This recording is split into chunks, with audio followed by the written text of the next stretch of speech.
Ang ilang taong pinagsumikapan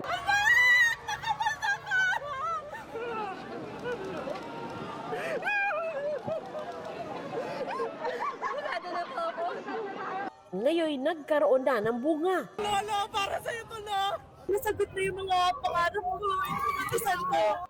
Kaya gano'n na lang ang pagbuhos ng emosyon sa paglabas ng resulta ng 2025 bar exams.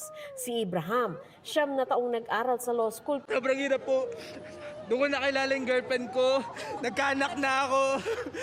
Tapos ngayon, nakagraduate na rin sa wakas. Malaki na yung anak ko. Tapos nakapasa po ako ng bar exam. Paulit-ulit na bumabagsak pero lumalaban pa rin po kahit bumabagsak. Ang 59 anyos na si Reyo Eduardo Rivera, 11 ulit daw nag-take ng bar bago nakamit ang matamis na success. Habang may buhay, may pag-asa. Huwag tayong mawawala ng magtiwala lang tayo sa Diyos. Ang inang ito, mag-isang nagpunta sa Supreme Court para sa anak na 4 na ulit nang nag-exam.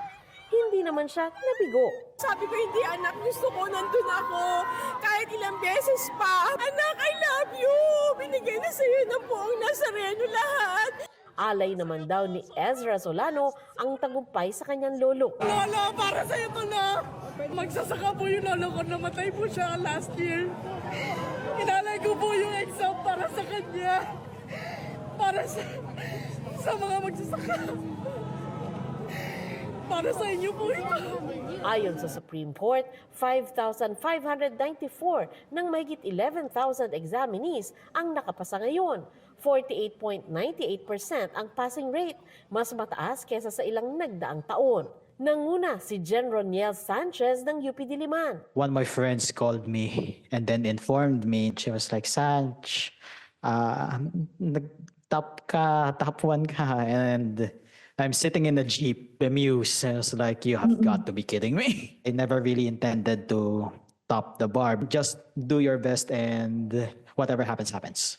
Top 2 si Espinal Albert Declaro at top 3 si Eliza Agatep Adviento na parehong galing sa University of Santo Tomas. Ilan sa pasok sa top 20 ang nasa Korte Suprema kaya pinaakyat sila sa entablado. Sa kanilang pagkamit ng tagumpay, dala nila ang kagustuhang makapagsilbi sa iba. Ginawa kong motivation is matulungan po yung family ko and syempre makapagbigay serbisyo na rin po sa mga Pilipino. Nandito po ako sa isang law firm and masaya po ako sa ginagawa ko, litigation ho. Bala ko po magpatuloy ho para matulungan din yung mga kababayan natin na kailangan ng legal services.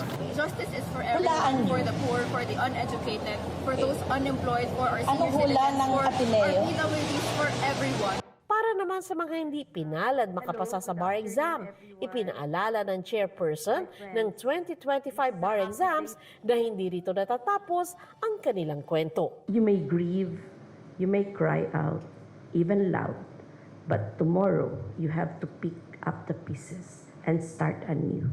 Failure is just temporary. It's just a temporary setback. It will never define us. Sa February 6, manunumpa ang mga bagong abogado.